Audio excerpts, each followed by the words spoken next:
Bagaimana keadaan anak-anak hari ini? Pasti sehat kan? Sebelum kita memulai aktivitas hari ini, yuk kita sama-sama memujikan nama Tuhan. Hari ini ku rasa bahagia. Let's go!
Mari anak-anak, kita satu dalam doa.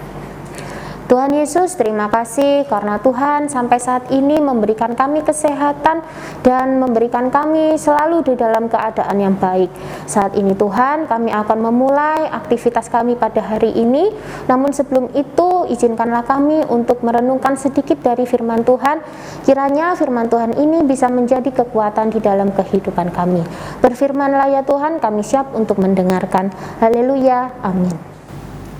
Nah anak-anak, sebelum kita mendengarkan firman Tuhan, mari kita memujikan nama Tuhan dengan berjudul Saya Laskar Kristus.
Shalom, selamat pagi anak-anak.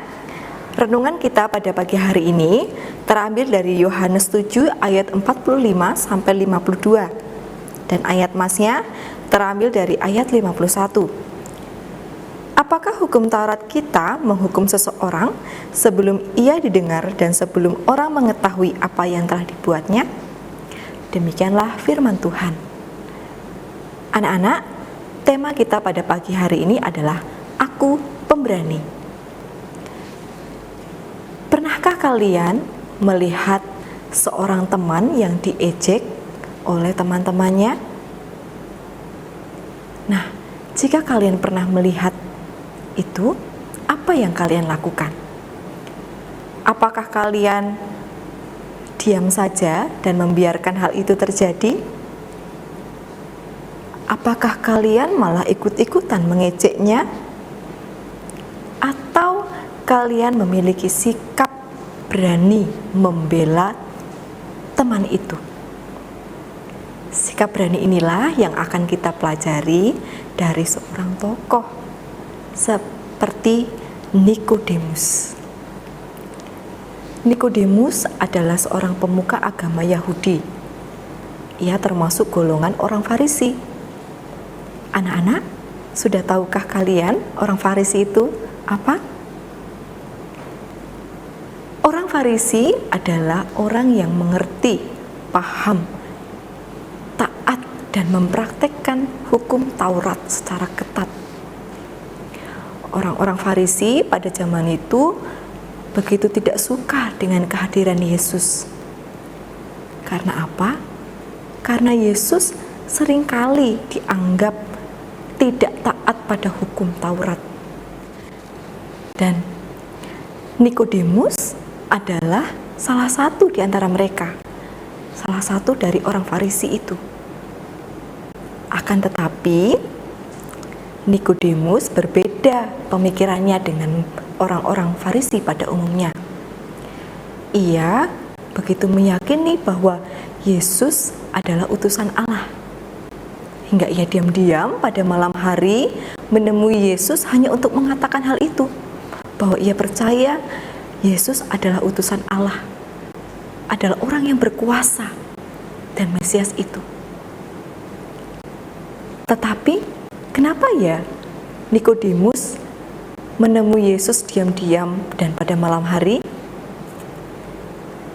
Karena Nikodemus begitu takut jika diketahui orang atau golongannya, maka jabatannya sebagai seorang pemuka agama, sebagai orang Farisi akan dicopot.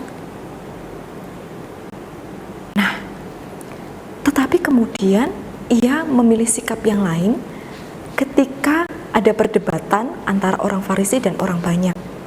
Ketika itu, orang-orang Farisi dan beberapa orang memperdebatkan siapa Yesus.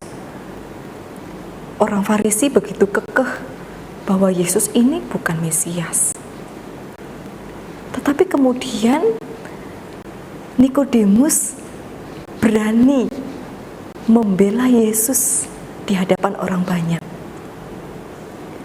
Nah, anak-anak, sikap yang dilakukan oleh Nikodemus inilah yang akan kita contoh. Bagaimana ia berani menyuarakan yang benar, berani bersikap benar di hadapan orang banyak. Meskipun apa yang dilakukannya ini beresiko. Ia bisa saja setelah itu akan dicabut jabatannya sebagai pemuka agama. Tapi ia tetap melakukan hal itu. Nah, anak-anak yang dikasihi Tuhan, biarlah kita juga meneladani apa yang dilakukan Nikodemus. Ia berani untuk menyuarakan yang benar, membela yang benar, membela orang benar, meskipun penuh resiko. Kiranya firman ini menguatkan kalian untuk tetap menjadi anak-anak Tuhan yang berani membela yang benar. Tuhan Yesus memberkati. Amin. Mari kita berdoa.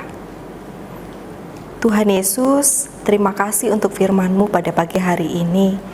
Firman yang menguatkan kami, Tuhan, menjadi anak-anak Tuhan yang mau berani membela yang benar, mau berani menyuarakan yang benar. Kiranya kami dapat mengambil komitmen itu, Tuhan, dan setia pada jalan kebenaran-Mu. Tuhan Yesus, pada saat ini kami mau berdoa buat bangsa dan negara kami, Tuhan, yang saat ini sedang dalam masa krisis karena pandemi COVID-19. Tuhan, kami tak henti-hentinya memohon kepadamu agar pandemi ini segera berakhir.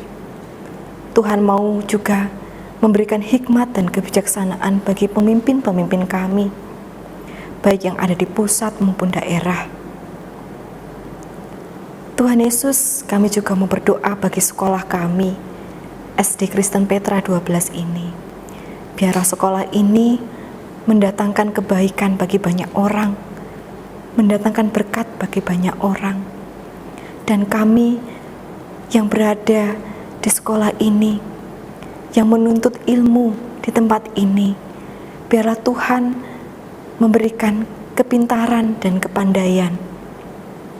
Berkati guru-guru kami yang mengajar Tuhan, agar diberikan kemampuan, kebijaksanaan, sehingga mampu mendidik anak-anak kami dengan penuh kesabaran dan tanggung jawab. Tuhan Yesus, kami juga berdoa bagi orang tua kami, teman-teman kami yang saat ini menderita sakit penyakit. Biarlah Tuhan mau menilik mereka satu persatu, mau menyembuhkan dan memulihkan mereka melalui perantaran obat maupun perawatan medis. Tuhan Yesus, kami juga mau berdoa bagi mama papa kami yang dengan setia mau mendukung kami dalam proses belajar mengajar. Biarlah Tuhan memberikan kesehatan, memberikan rezeki, sehingga berkat Tuhan selalu mengalir dalam keluarga kami masing-masing. Terima kasih Tuhan, terima kasih. Inilah doa kami Tuhan, doa yang jauh dari sempurna ini, biarlah Tuhan sempurnakan hanya di dalam nama Tuhan Yesus Kristus. Oke anak-anak, sebelum kita mengakhiri renami hari ini, yuk kita sama-sama memujikan nama Tuhan dengan berjudul Yesus Jagoanku. Semangat ya!